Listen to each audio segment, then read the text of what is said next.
Magandang umaga po. Magandang umaga po.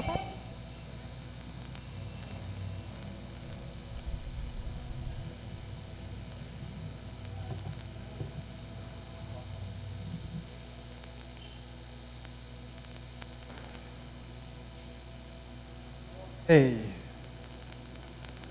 is it not working? Hindi po gumagana. Do you know why? Alam niyo po ba kung bakit? Holy Week started. Dahil nagsisimula na po yung Holy Week. This one also suffering. Ito po, nagsihirap din po siya. Good morning ulit. Magandang umaga po muli. Yes. So, as we know, Holy Week started. Tulad po ng nalalaman ninyo, nagsisimula na po yung mahal na araw. So, Jesus was entering to the Jerusalem to be caught. At si Jesus po, siya po ay papasok na sa Jerusalem para siya po ay mahuli. She could not come in to be caught. Pwede siyang hindi pumunta doon o pumasok sa Jerusalem para hindi siya mahuli. As we know, Jesus prayed. He didn't want to be crucified. Tulad din po ng alam natin, nanalangin si Jesus na ayaw po niyang maipako sa krus. But he said, not by my will, but your will be done. Pero ang sinabi niya sa huli, hindi po yung sarili kong nais ang maganap, kundi yung nais mo. Then when Jesus was entering Jerusalem to be caught, Si Jesus nga po ay papasok na sa Jerusalem para mahuli. everybody came and shouted, "Our King," with the waving the palm tree. At ang lahat po ng tao ay lumabas at sumigaw po na aming hari na iwinawagayway po nila yung palm tree. Then that's what Catholic adopted palaspas, At yun po yung inadop po ng mga Katoliko, yung palaspas, recognition Jesus is a king.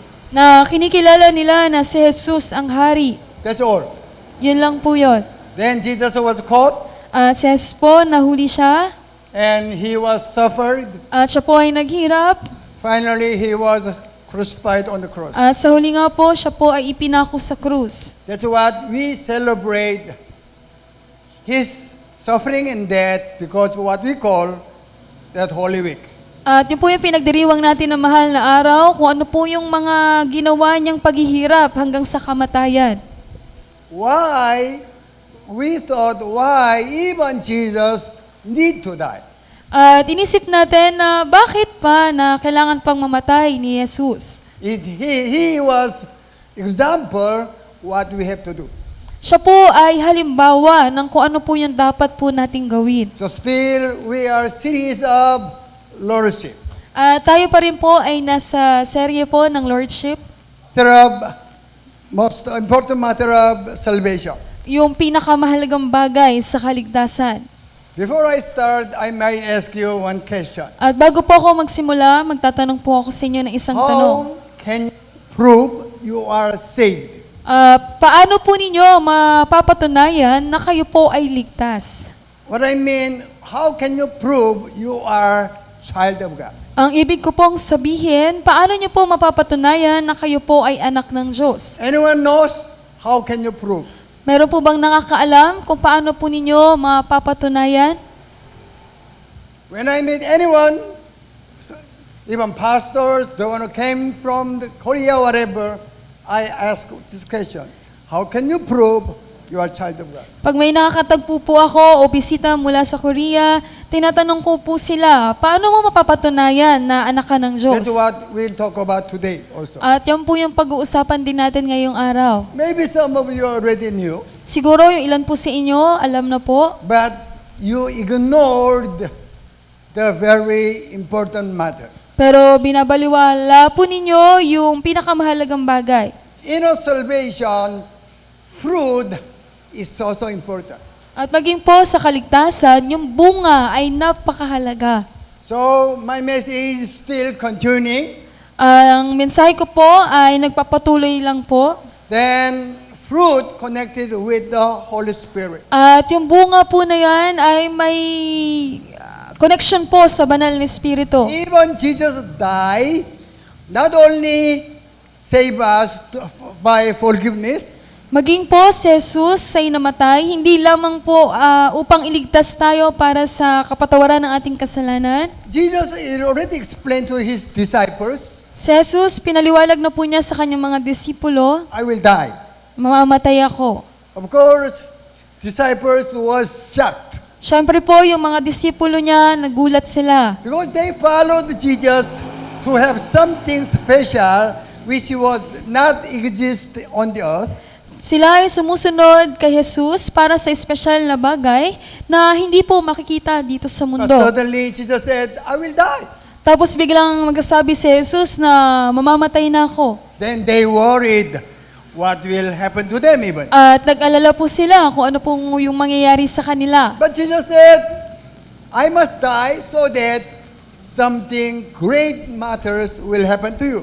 Pero sinabi sa kanila ni Jesus, kailangan kong mamatay nang sa gayon, yung pinakadakilang bagay ay maganap para sa inyo. That also so important for the Holy Week also. At yun din po ay mahalaga sa mahal na araw.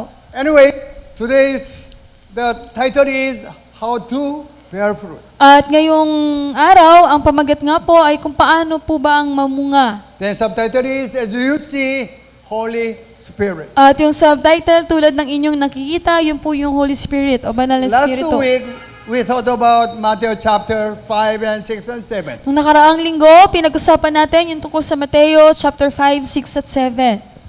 Most Christians, they said, I accepted Jesus Christ, then everything will be okay.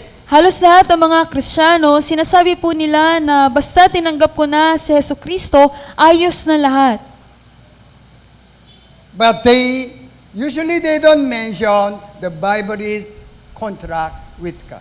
Pero madalas, hindi na nila nababanggit na ang Biblia, ito po ay kontrata sa Diyos. Anyway, we know salvation is not only accepting Jesus Christ, but we have to bear fruit and die. Pero nalalaman po natin na ang kaligtasan ay hindi lamang yan pagtanggap kay Jesucristo, kundi yun po ay dapat kang lumago at mamunga at mamatay. These 3 chapters, 5 and 6 and 7, we call it preaching on the mountain. At itong nasa Mateo chapter 5, 6 at 7, sinasabi po na ito po yung mensahe sa bundok. You must be like Matthew chapter 5 and 6 and 7. Dapat kayo ay maging tulad ng nakasulat sa Mateo 5, 6 at 7. Also, you have to understand it correctly. At kailangan nyo ring maunawaan ng tama.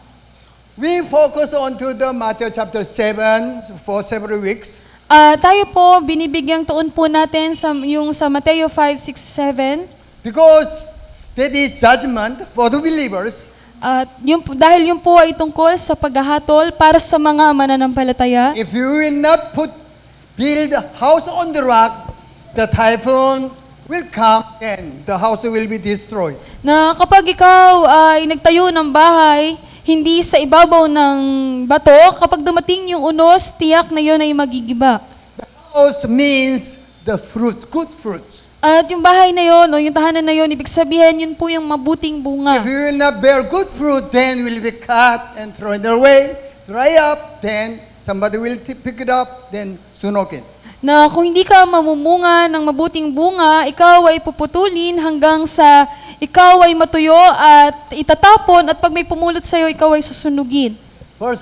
Chapter 5, especially, you are goal of your salvation. At lalo na po sa chapter 5, yan po yung goal ng ating kaligtasan. You must be perfect as your Father is perfect. Kailangan ninyo maging perpekto katulad kung paano ang inyong ama ay Then Matthew perpekto. chapter 6, how to be perfect. At sa chapter 6 po ng Mateo, yun naman po yung kung paano po maging perpekto. You have to pray. Kailangan mong manalangin. Also, we studied prayer not only asking our needs. At napag-aralan na rin natin na ang panalangin, hindi lamang yan paghingi ng ating kailangan. Also, we spent so many months already for the prayers. At nagugulo rin po tayo ng maraming buwan para sa panalangin. Then, as we know, chapter 7 is judgment for At- Christians. Tulad ng nalalaman natin sa chapter 7, yan po ay paghahatol para sa lahat ng mga That's Kristiyano. why chapter 5 and 6 and 7 is also important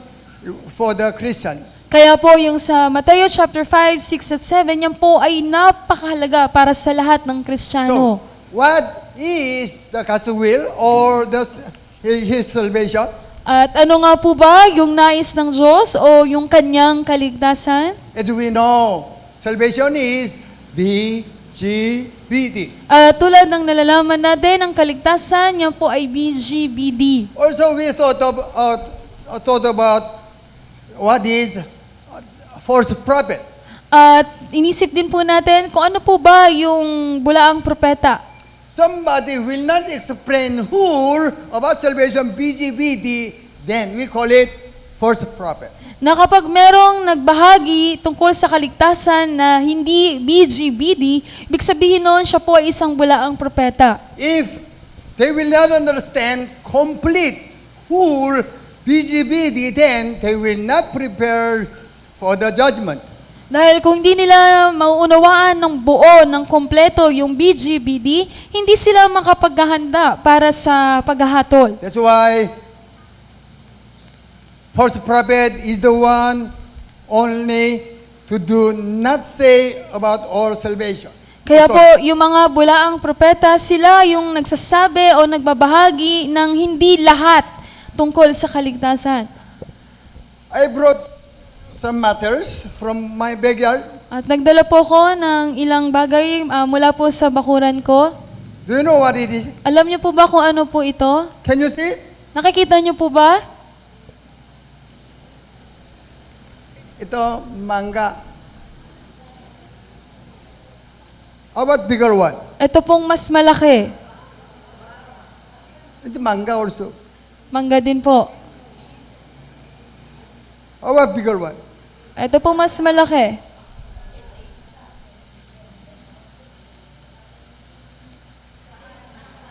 Manga din. So, is it manga? Mangga po ba yan? Ito manga. Mangga po.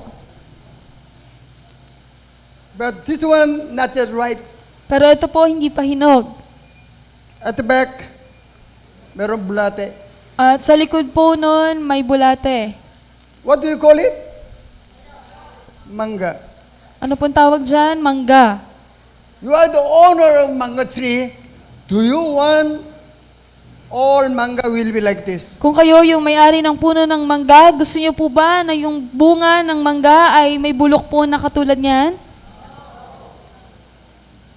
God want you to be perfect. Ang Diyos, nais niya kayo na maging perpekto. You are just like child of God. Parang katulad po kayo nito na anak ng Diyos. Ito still manga. Ito po, mangga to. But this one only name is manga but useless. Pero ito, pangalan lang niya, mangga, pero wala pa siyang kwenta. When you become child of God just like this. Kapag kayo ay naging anak na ng Diyos, parang katulad kayo nito, Only name lang. na pangalan lang. Will grow At like this. lalago ng ganito. Still your name is manga. Pangalan niyo pa rin, mangga, But you cannot sell it. pero hindi niyo mabebenta. Nobody will get it. At walang sino man yung kukuha niyan. Even this one. Kahit po ito. Even bigger one of this manga. At kahit po yung malaking itong mangga. I got buto. Ito po, kumuha po ko ng buto. Ito, buto ng manga. Okay? When you open up, walang buto inside. Pag binuksan niyo po, wala pong buto sa loob. Even manga, you eat it, but no next generation. At kahit mangga yan, tapos kinain ninyo, pagtapos noon, wala nang susunod na henerasyon. Dapat, when you open up, meron buto. Dapat, pag binuksan yan, may laman na buto. This one become bigger and ripe. Pag ito, lumaki, tapos nahinog, Why become ripe? bakit nahihinog? for the next generation. para sa susunod na henerasyon. If you will not transfer your faith to your children, patay. Kung hindi mo maililipat yung pananampalataya mo sa iyong mga anak, patay po. Salvation also. When you become fruits Ganon din po sa kaligtasan, pag ikaw ay naging isang bunga with complete seed inside, na may kompletong buto sa loob, then seed will be planted. tapos yung buto na yon maitatanim, There is next generation. at magkakaroon po ng susunod na henerasyon. That's why Bible emphasize you have to grow. Kaya binibigyang diin ng Biblia, kailangan mong lumago. Don't be contented. I'm Christian. Huwag kang makontento na ako ay Kristiyano na. It's no power. Wala pong kapangyarihan. Then nobody will treat you as a Christian. At wala pong tatratos sa inyo bilang Kristiyano. That's why Bible all the time emphasize BGBD. Kaya yung Biblia palaging binibigyang diin yung BGBD. Bear fruit means not this one. Yung ibig sabihin ng mamunga, hindi po ganito lang. Not even bigger one. At hindi rin po ganito. Have to be ripe with complete seed inside. Kundi kailangan pong mahinog ng may kumpletong buong buto sa loob. Okay. You parents, Kayo po mga magulang, grow physically well. lumaki kayo ng malusog, ng But maayos. there is a problem of your sex organ, you cannot produce next generation. Pero meron pong problema sa inyong sex organ at hindi po kayo magkakaanak. Amen. Amen. Spiritual same. Sa espiritual, ganun din po. If you will not grow and bear fruit with complete seed, the healthy seed, this one cannot make next generation. Kung kayo ay hindi lalago, lalaki ng may kompleto o buong buto, wala pong magiging kasunod na henerasyon. If somebody will teach you about salvation without BGBD, I consider them personally the false prophet.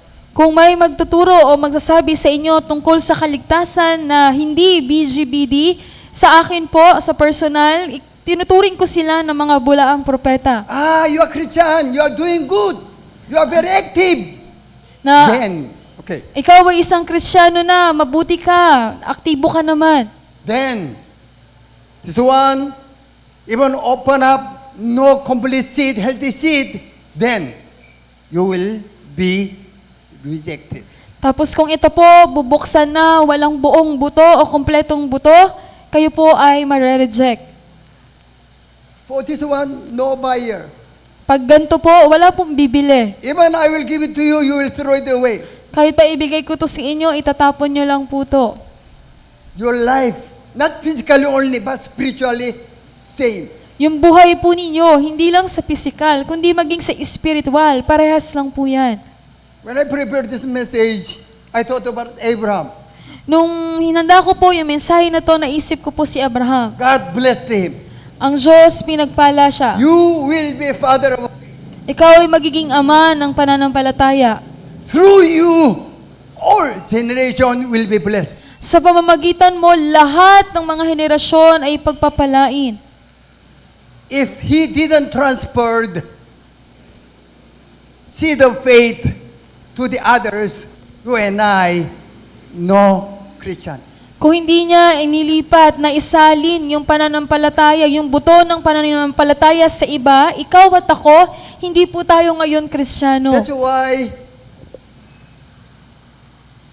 we became Christian. Kaya po tayo naging mga Kristiyano. That's why be careful to think about what is salvation. Kaya maging maingat po kayo na isipin ang That's why kaligtasan. I'm so glad and I consider myself so blessed because we understood salvation is BGBD. Kaya lubos po akong nagagalak at tinuturing ko po na tayo ay mapapalad dahil nauunawaan natin na ang kaligtasan ay BGBD. Several times, most of my sermon is matter of the fruits. At maraming beses at halos lahat ng aking mga mensahe, tungkol po yan palagi sa bunga. Why you are contented? Pero bakit po kayo kontento na? I have so many problems because this one is falling in my backyard.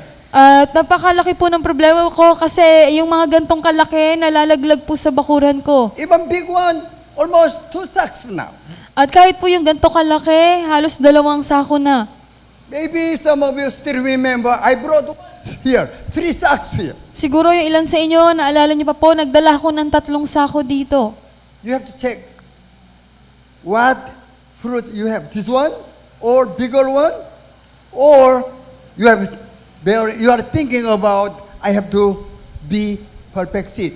Kailangan niyo pong suriin kung gano'n na po kalaki yung bunga na meron ka. Yung una, yung pangalawa, o iniisip mo ba na kailangan kong magkaroon ng buo o kompletong buto? If God will allow me to preach, I want to talk about BGBD only.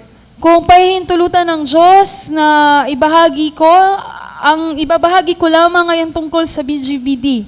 This week, next year, or whatever, I want to talk about BGBD lang. Ito, sa linggo, sa susunod na linggo, sa susunod na taon, ang gusto ko pong pag-usapan lang ay BGBD. Why? Salvation is most important matter for you and I. Bakit po? Dahil ang kaligtasan, yun lang yung pinakamahalagang bagay para sa iyo at sa akin. Amen. You will get whole this Pilipinas for under your title, then you will lose your soul. Then what you will gain? Kung makukuha mo nga yung buong Pilipinas, mapapasa ilalim sa iyong pangalan, pero mawawala naman sa iyo yung iyong kaluluwa, ano pa yung makukuha mo? That's why I pity on the rich men. They are not Christian. Kaya naawa po ako sa mga mayayaman na hindi Kristiyano. Yes, they enjoy their lives. Opo, na-enjoy nila yung kanilang mga buhay. But I know what will happen to them when they die. Pero alam ko po kung ano po yung mangyayari sa kanila kapag sila po ay namatay. Even though we don't have enough, yet we must be happy. Why? We are guaranteed to be in heaven. Tayo po, kahit hindi po sapat yung meron tayo, kailangan po tayong maging masaya dahil meron po tayong kasiguraduhan na tayo po ay makapupunta sa langit. We understood what is salvation is BGBD. Dahil naunawaan natin na ang kaligtasan ay BGBD. Then sometimes we fail, yes, Opo, minsan nabibigo po tayo, but our goal we will never miss. pero yung goal po natin, hindi natin yun mamimiss. Because Holy Spirit also will help us to go to our destiny.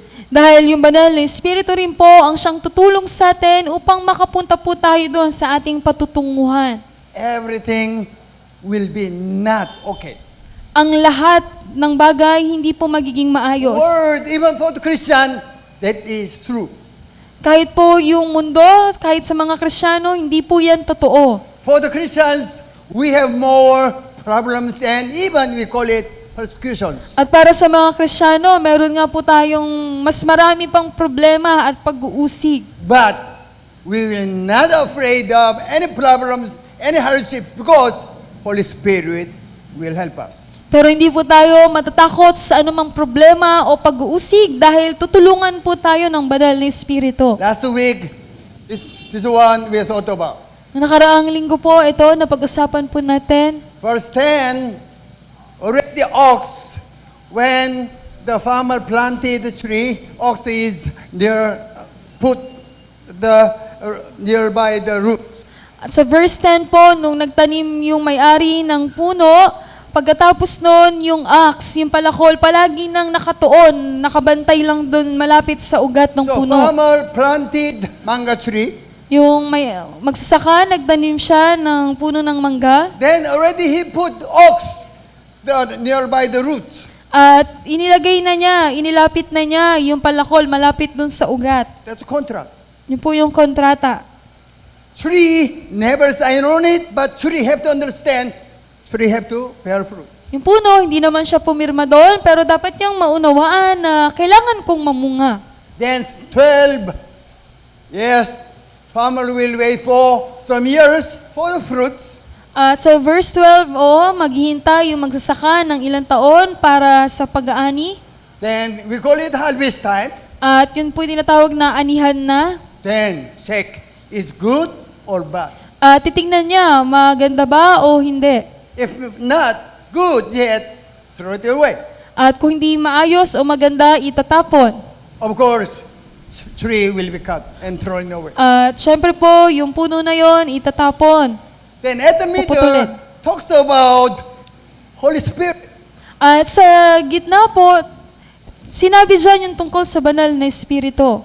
Matter of fruits, talking about fruits. Why? At middle, there is Holy Spirit. Yan po ay tungkol sa bunga, pero bakit sa gitna may nakalagay na tungkol sa banal na Espiritu? We thought Holy Spirit is the one make us bear fruit. At sinabi natin na ang banal na Espiritu nga po ang siyang tutulong po sa atin upang tayo po ay mamunga. That's why God guaranteed us, I am the one who will help you to bear fruit. Kaya ang Diyos, binigyan po tayo ng kasiguraduhan na ako ang siyang tutulong sa iyo upang ikaw ay mamunga. That's why Holy Spirit is so important for all children of God. Kaya ang banal na Espiritu ay napakahalaga po para sa lahat ng anak ng Diyos. That's why Holy Spirit is the one who will make us good fruit. Ang banal na Espiritu ang siyang tutulong sa atin nang sa gayon tayo po ay maging mabuting When you bunga. understood salvation is BGBD, then ask help to the Holy Spirit. Kung naunawaan mo na ang kaligtasan ay BGBD, ikaw po ay humingi ng tulong sa banal na Espiritu. Then, Holy Spirit is the one will help us to bear fruit. At ang banal na Espiritu ang siyang tutulong sa atin upang tayo po ay mamunga. What is subtitle for today? Ano po yung subtitle ngayong araw? Holy Spirit. Banal na Espiritu. So, this is the story of starting of Holy Week. Ito po yung kwento sa pagsisimula po ng mahal na araw. As I told you, Jesus said, I will die. At tulad ng sinabi ko po sa inyo na sabi sa kanila ni Jesus na ako ay mamamatay. Other word, I will go to somewhere. Sa ibang salita, may pupuntahan ako. Meaning, I will die. Ibig sabihin po noon, ako ay mamamatay. So, chapter 16, 7, I have to die. At sa Juan chapter 16 verse 7, kailangan kong mamatay. Still saying, I am going away. Ang sinabi niya dyan, ako ay aalis. Then, I will send what? The advocate will come. Pero sinabi niya na ako ay magpapadala ng kasama niyo na advocate. So, him also, Holy Spirit. At yung him po doon na siya, yun po yung banal na Espiritu. Jesus have to die, Si Jesus, kailangan niyang mamatay, pay our debt of our sins, parang bayaran ang ating mga kasalanan, so that everybody will be forgiven. nang sa gayon ang lahat ay mapatawad sa kasalanan, Then, they will be child of God. at sila po ay magiging mga anak ng Diyos. Then, still, there is no one who will help children of God. Pero walang tutulong para sa mga anak ng Diyos. That's why He will send the one who will take care of children of God. Kaya siya po ay magpapadala ng tutulong upang alagaan yung ang mga anak That ng is Diyos. we call Holy Spirit. Yun po yung tinatawag natin na banal na Espiritu. Anyway, Jesus informed to the disciples, Sinabihan ni Jesus yung kanyang mga disipulo, still they couldn't understand. pero hindi pa rin nila maunawaan. We will read Luke chapter 24, 19, 49, kasi it go. I am going to send you what my Father has promised, but stay in the city until you have been clothed with power from on high. Jesus said, I will be crucified. Sinabi ni Jesus, ako ay maipapako sa krus. But don't go away. Pero huwag kayong umalis. You have to stay in Jerusalem. Manatili lang kayo sa loob ng Jerusalem. Why? God will send the one who will take care of you. Bakit? Dahil magpapadala ang Diyos ng mag-aalaga sa inyo. That's why God give order to the disciples. Kaya yung Diyos, nagbigay siya ng utos sa mga disipulo. You have to stay. Kailangan yung manatili. That's why they stay. Kaya sila po ay nanatili. Even same the word in Acts chapter 1:4. Parehas lang din po yung nasa Gawa, chapter 1, verse We'll 4. read it. Does it go? On one occasion, while he was eating with them, he gave them this command: "Do not leave Jerusalem, but wait for the gift my Father promised, which you have heard me speak about." Yes. Opo. Then the special occasion came. At naganap nga po yung espesyal na okasyon. That is what we call Pentecost.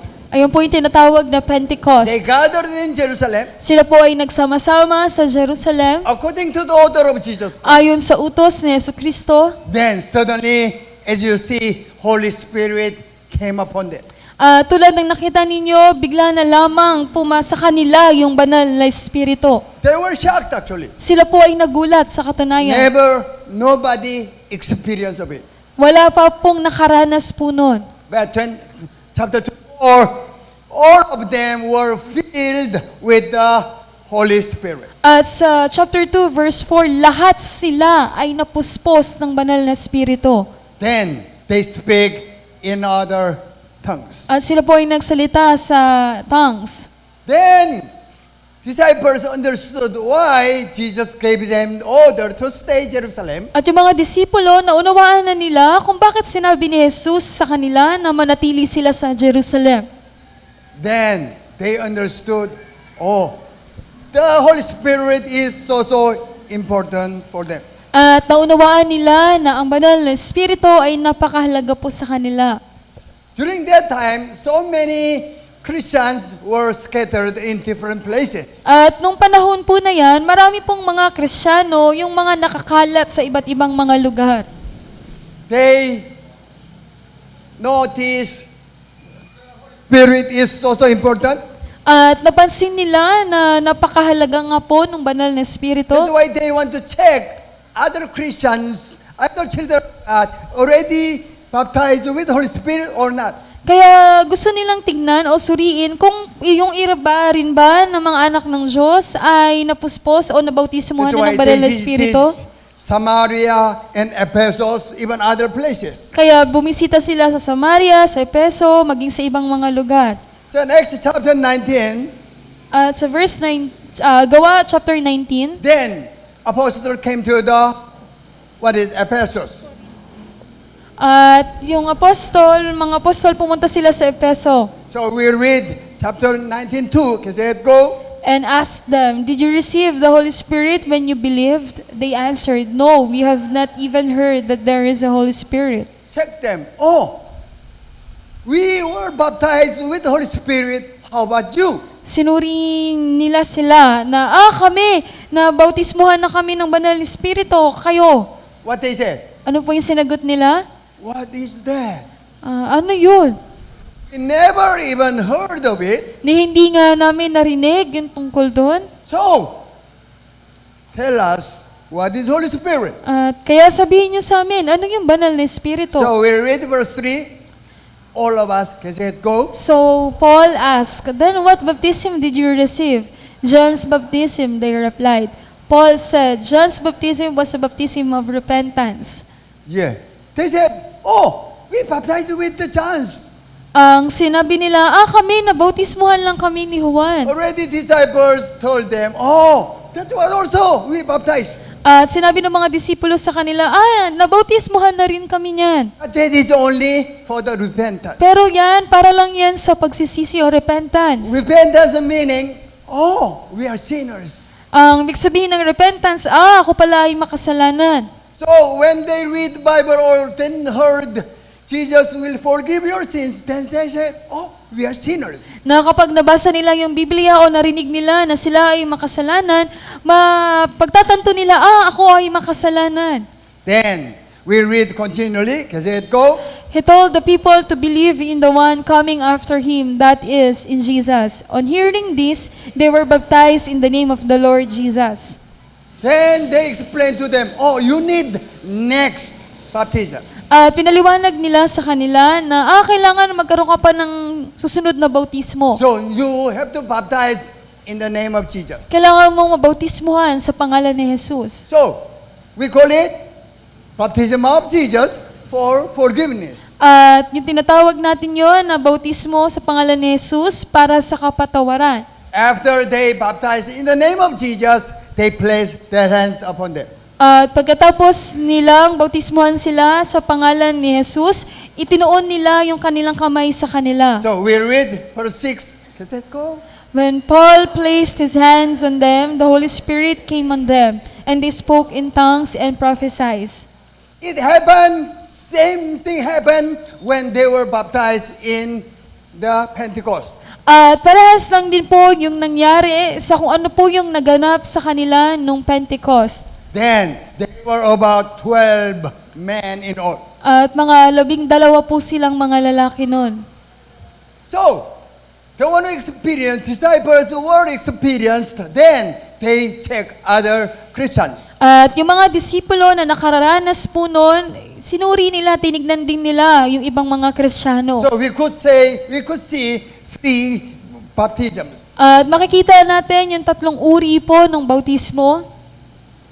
Okay, first one. Yung una, Oy, anong nangyari? I made it correctly. Anyway, so first one is baptism of John the Baptist. yung una po yung bautismo kay Juan. Second one, Yung pangalawa, baptism of Jesus for forgiveness. bautismo sa pangalan ni Jesus para sa kapatawaran. Baptism of Holy Spirit, last one. At yung sa ikatlo po, yung huli, yung bautismo sa banal na Espiritu. Baptism of Holy Spirit, that's what Jesus emphasized. Yung bautismo sa banal na Espiritu, yan po yung binibigyang diin ni Jesus. Jesus gave them the order, don't leave the Jerusalem. Binigyan sila ng utos ni Jesus na huwag kayong aalis sa Because Jerusalem. they knew they were together with Jesus. Dahil alam nila, nakasama nila si Jesus. They never knew they need Holy Spirit.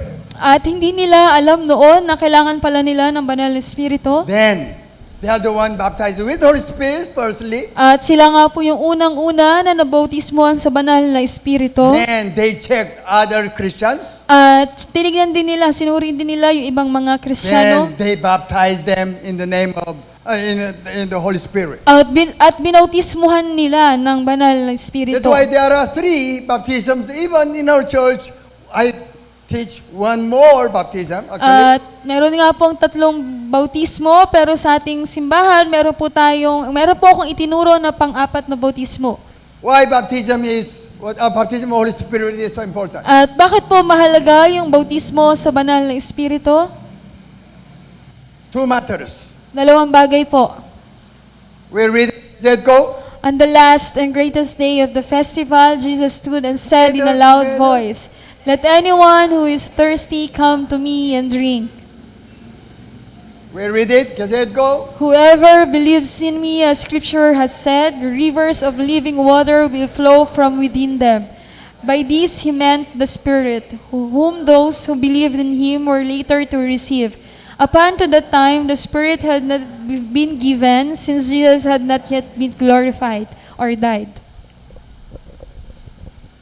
Living water. Yung buhay na tubig.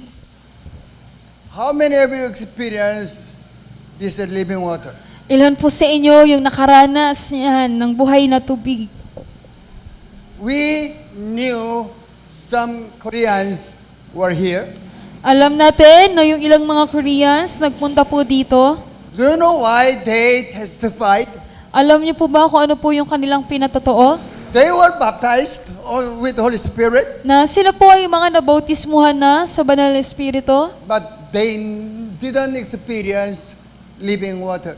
pero hindi nila naranasan yung buhay na tubig na yan. Yes, of course, when you're baptized, mostly we experience baptized in Holy Spirit, there is tears. Opo, syempre, kapag nabautismuhan sa Banal na Espiritu, halos lahat tayo naranasan po yun, meron pong luha. Then, you have peace in your heart. At meron pong kapayapaan sa inyong mga puso. That's starting. Yun po ay simula. One girl was asking me, how can I be like you? May isang babae na nagtanong sa akin na paano po ako magiging katulad mo? She said, I baptize you with Holy Spirit. At sinabi niya na nabautismohan ako sa banal na Espiritu. But I never experienced just like you. Pero hindi ko pa naranasan katulad ng naranasan mo. Then we prayed for her. At tinalalangin po namin siya. I'm so thankful to God. Also, I'm so happy because most of you already experienced the living water. At ako po ay sobrang nagpapasalamat sa Diyos at ako po ay sobrang saya dahil halos lahat po kayo naranasan po yan, yung buhay na tubig. When God touches you, you cannot control your cries. Na kapag kayo po ay hinipo ng Diyos, hindi nyo na kayang kontrolin yung mga iyak ninyo. Even you don't feel, you don't notice what you are doing even. At maging po, hindi nyo na rin napapansin kung ano po yung mga ginagawa ninyo. Crying become different. At yung iyak ninyo, nagiging iba na po. And you were touched by Holy Spirit, Kapag kayo po ay nahipo ng banal na Espiritu, you have tears. meron po kayong luha. Still, you can follow the songs. At makakasunod pa rin kayo sa praise songs. Then you come into the deeper. At kapag kayo ay napunta na sa mas You malalim, are still hearing the praise songs, naririnig nyo na pa rin yung mga praise songs, but you don't follow. pero hindi na kayo nakakasunod. You have your own. Meron ka ng sariling iyo. Your cry also become different. At yung iyak mo, nagiging iba na din. Even you don't feel the pain of your throat even. At hindi mo na rin nararamdaman yung sakit sa lalamunan. Then you could feel what is heaven. At mararanasan mo kung ano yung langit. Most of us, we have that experience. At halos lahat po sa atin dito, mayroon pong ganong karanasan. Especially those who are attending EGF. Lalo na po sila na mga umaattend po sa EGF. But still, don't experience it yet, not doing, not searching, not ask for it continually.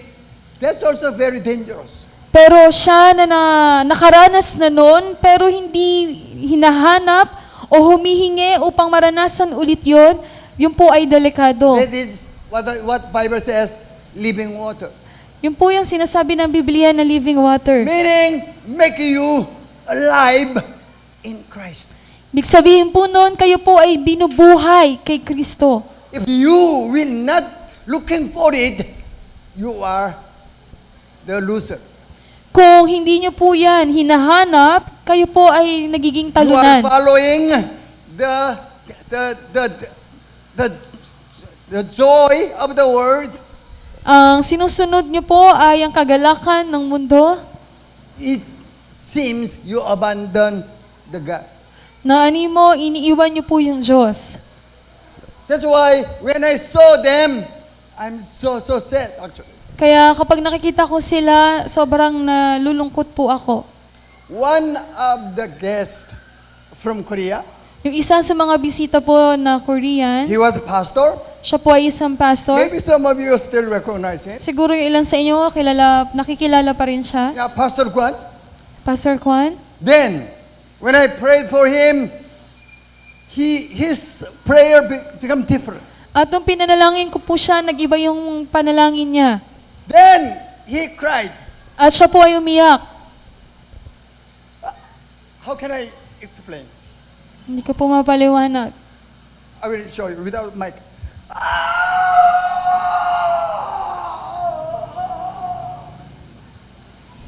Ganun po. I told them that is one shouting prayer. Sabi ko sa kanya, isa yan sa sigaw na panalangin. It was the first time for him. At unang beses niyang naranasan po yun. Most of us, we have that experience. At halos lahat po sa atin, meron po tayong ganong karanasan. I pity for those who didn't experience of that. At naawa po ko para sa mga hindi po na nakaranas po nun. It seems like this size of you. Na parang ganito po kayo kalaki. You are good Christian. Na maayos kayong But Kristiyano. no power at all. Pero wala pong kapangyarihan. Didn't experience what is living water.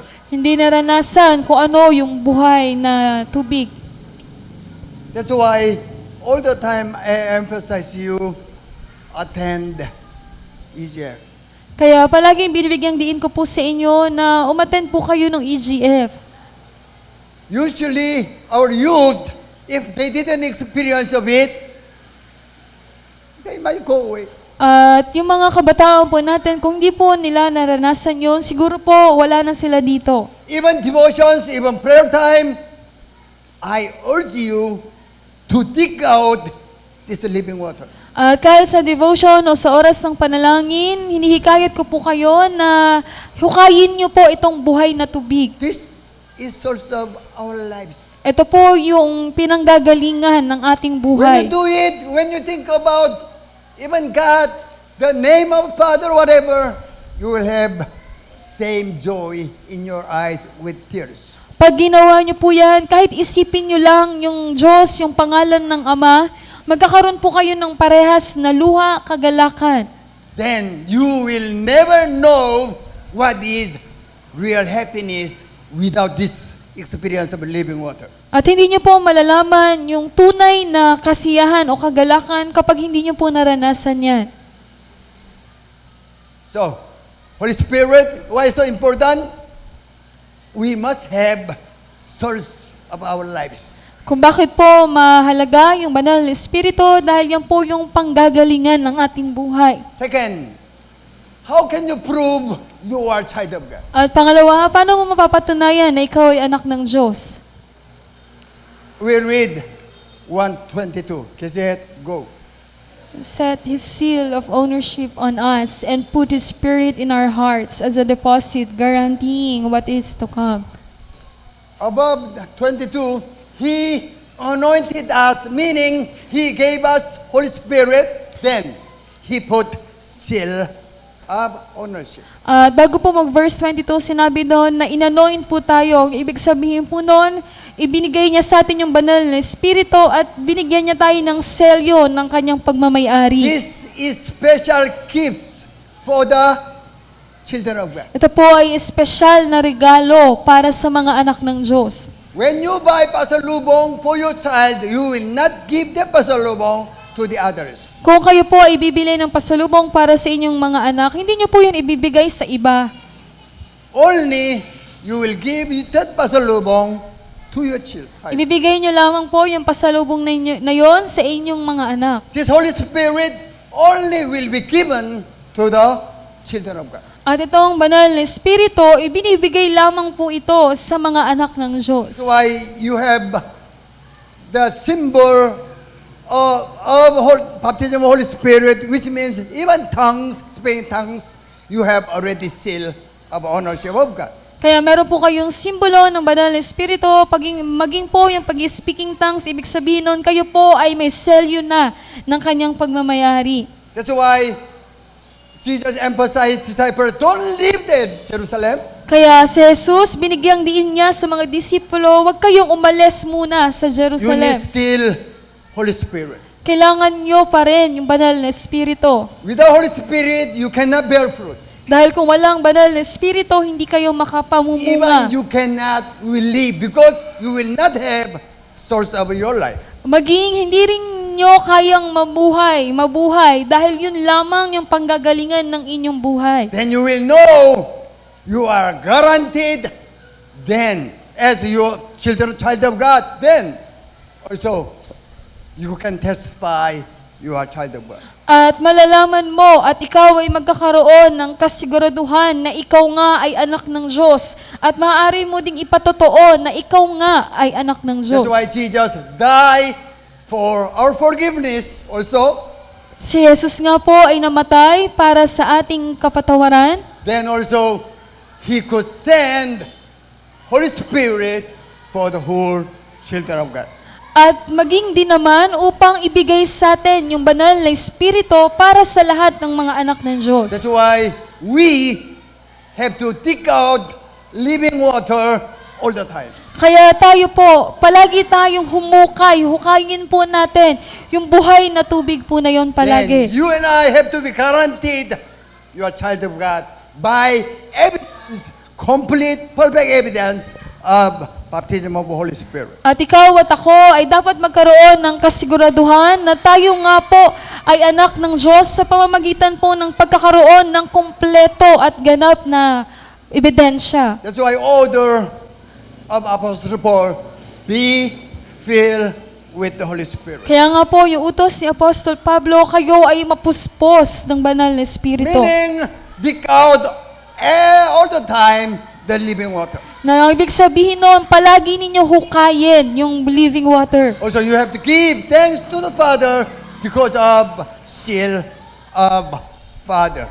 At kailangan nyo rin magpasalamat sa Ama para sa selyo ng kanyang pagmamayari sa atin. So, musician, come forward. What is title for today? Ano pong pamagat ngayong araw? What? That is, Holy Spirit is subtitle. Subtitle po yung Holy Spirit, Then, title, what is title? How to Bear Fruit. Yes, how to bear fruit. Kung paano po mamunga. We understood what is salvation. Naunawaan na po natin kung ano ang kaligtasan. Let's all stand, please.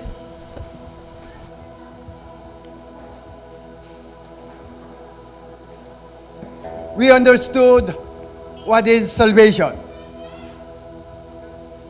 Salvation is not only be born again, but still grow and bear fruit, still and die.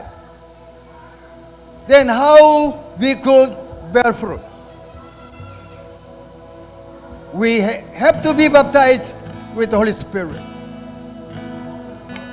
Holy Spirit is so important, especially for two matters. For the living water, the source of life of all children of God. Second, seal of ownership.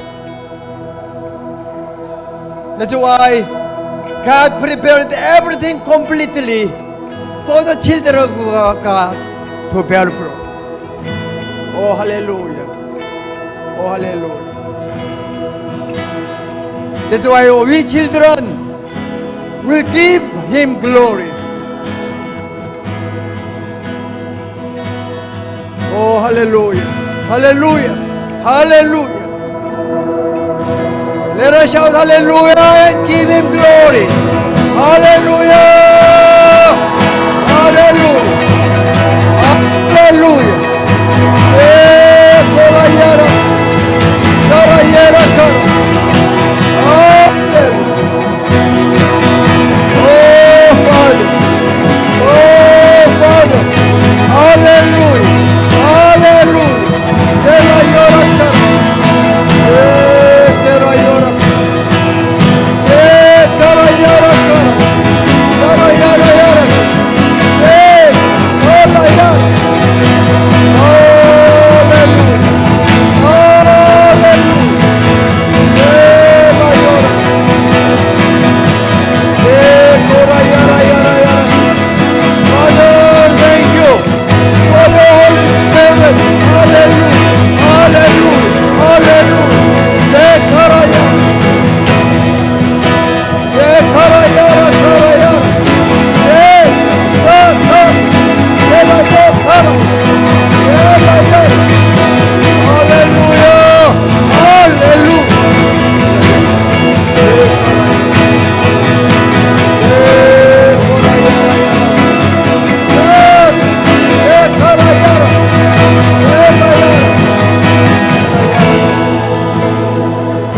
Hallelujah.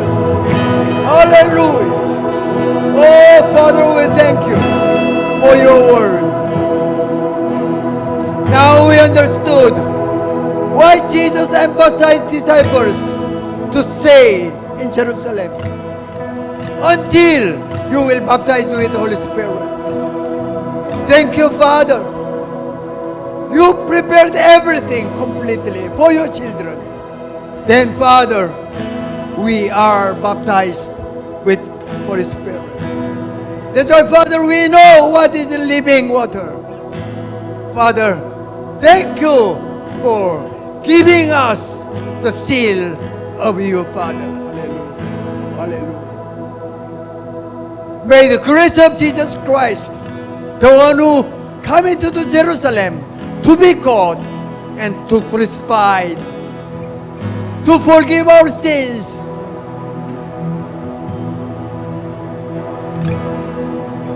the love of Father, you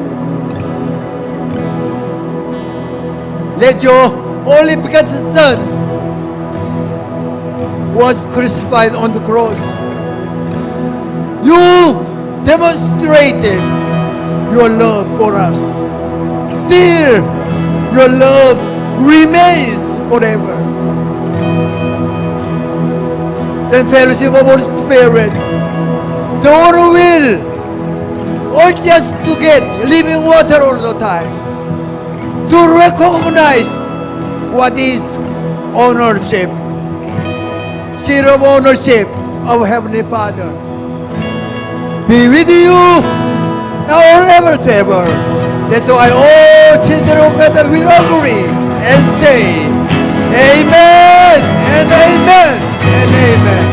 Hallelujah! Hallelujah! Hallelujah! Hallelujah! Hallelujah! Hallelujah! Hallelujah! You might be seated for another.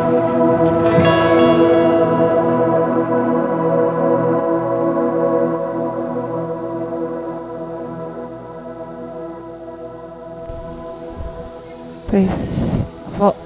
Magandang umaga po sa ating lahat. So, announcement po natin. So, yung ating po morning service, nag-start po tayo ng alas 8 po ng umaga. So, bago po mag alas 8, sikapin po natin mas maaga po tayong makarating.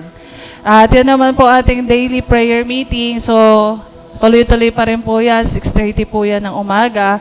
So, kung wala po tayong ginagawa sa bahay natin, no po, kahit po nasa trabaho tayo, bigyan po natin ng oras na makapanalangin po tayo doon sa oras po na yon. Sabi nga po, samahan po natin yung mga nananalangin dito sa simbahan po natin, ano man yung ating lugar o ano man yung ginagawa po natin. So, sumama po tayo doon sa oras po ng pananalangin na 6:30 po ng umaga. At yung atin naman pong prayer meeting, so every Wednesday po yan. Ganon din po, alas 3 ng hapon po yan. So, yung mga nanay-nanay po natin na nasa bahay, mga kapatid, so atin po tayo, para rin po ma-refresh po tayo doon sa mensahe po natin tuwing linggo. So, yan naman pong ating mga kabataan. So, yung ating po mga Lord kids, sabi nga po. So, meron po silang gawain. So, ngayon po yon 10:30. Invite po natin yung mga mahal po natin sa buhay, mga apo, mga pamangkin, na makadalo po. At habang bata pa po sila, makakilala po sila sa Diyos. Ganon din po yung ating mga dalaga at binata, mga single po nating mga kamag-anak. So yung mga kapatid po natin na hindi pa po naka-attend dito, invite din po natin sila. Yung mga klase po natin, so invite din po natin sila para makakilala din po sila sa Diyos. Yan po ay 1:30 po ng hapon. At yun naman pong ating EGF, so yung Encounter with God Fellowship po natin, 7:30. So gaganapin po yan ngayong Friday. So sana po lahat po ay makadalo. At nagpapasalamat po kami dun sa mga nagdadala po at patuloy na nagdadala po ng isang dakot na bigas. So malaking tulong po yan para sa ating mga kapatid. At ganoon din naman po yung ating pong special announcement. So, yung darating po nating fasting camp. So, ito na po yung linggo na to. So, 27, 28, 29. So, sa mga dadalo po, welcome po lahat. So, yung additional announcement po, kay Brother Yunsang na lang po. Salamat po.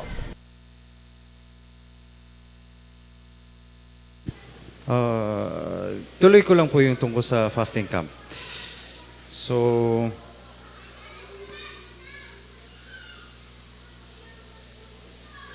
again, Wednesday po siya mag-uumpisa. Ang fasting camp po natin, Wednesday, pero Wednesday, sa bahay po tayo.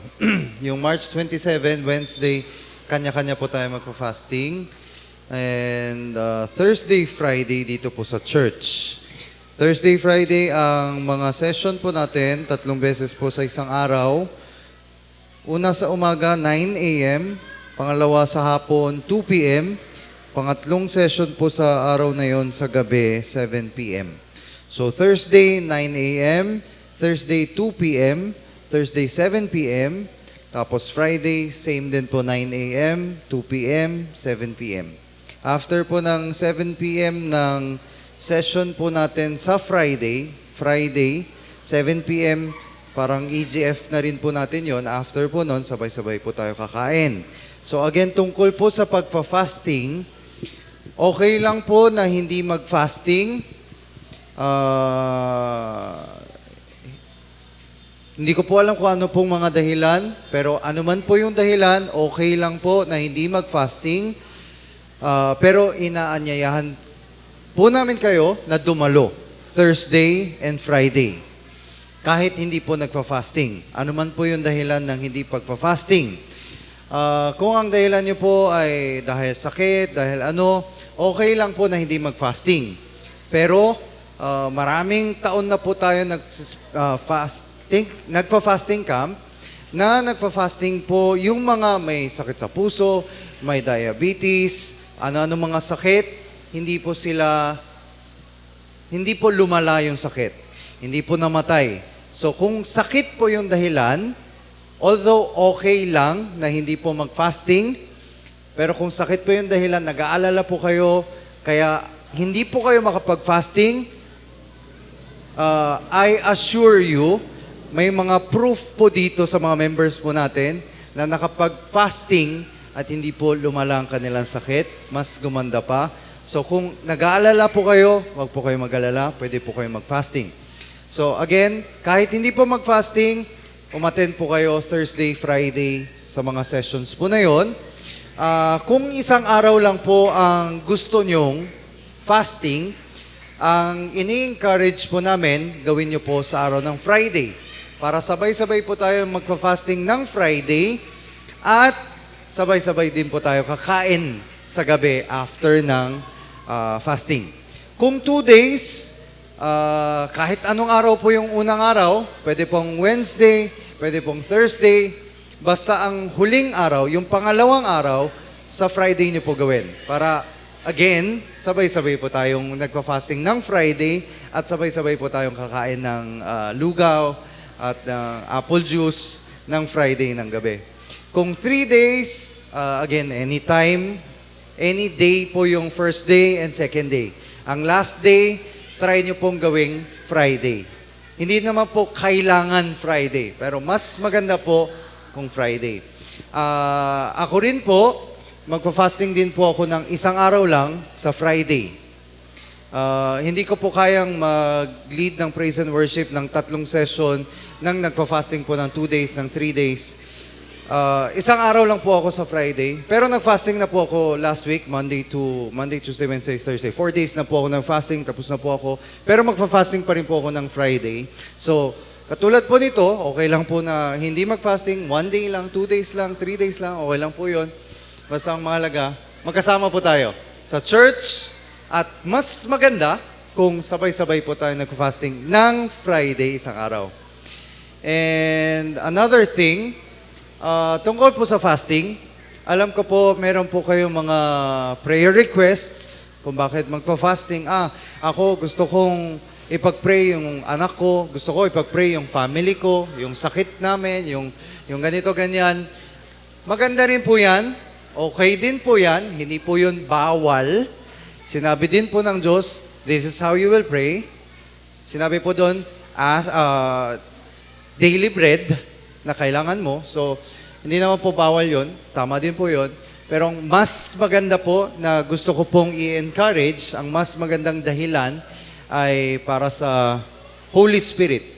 Ma-feel ng Holy Spirit. Based on my experience, ang mas maganda pa doon na reason ng fasting ay yung ginawa ko po nung last week is out of love. Father, this is my love for you. Kaya ako magpa-fasting. Try nyo po this time, mag-fasting this week. Na, Father, thank you for your love, who is Jesus Christ, na binigay mo para sa akin. Now, etong week, I will show you my love by fasting. So, try nyo po yun. And last, hindi na po yung tungkol sa fasting camp. Tungkol naman po ito sa water baptism. Ito po ay gaganapin. Okay. Water baptism, April 14. April 14 po yan. Lahat po ng magpapabautismo, kailangan nyo po magpa-register. Kung bakit kailangan po magpa-register, kailangan pong dumaan sa seminar. Hindi po pwedeng, ako gusto, tapos biglang April 14, babautismohan. Hindi po yon. Kailangan po dumaan ng seminar. Kung bakit kailangan dumaan ng seminar, kailangan po sigurado sa kaligtasan, sa pagtanggap kay Jesucristo. So, kailangan po yun. 그게 다음 주야?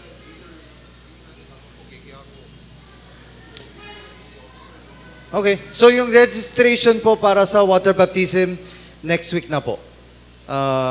Umpisahan nyo na po mag-register, sabihin nyo na po sa mga leaders.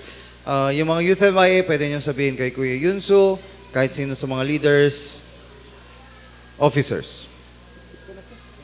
Sige po, yun lang po, maraming salamat po.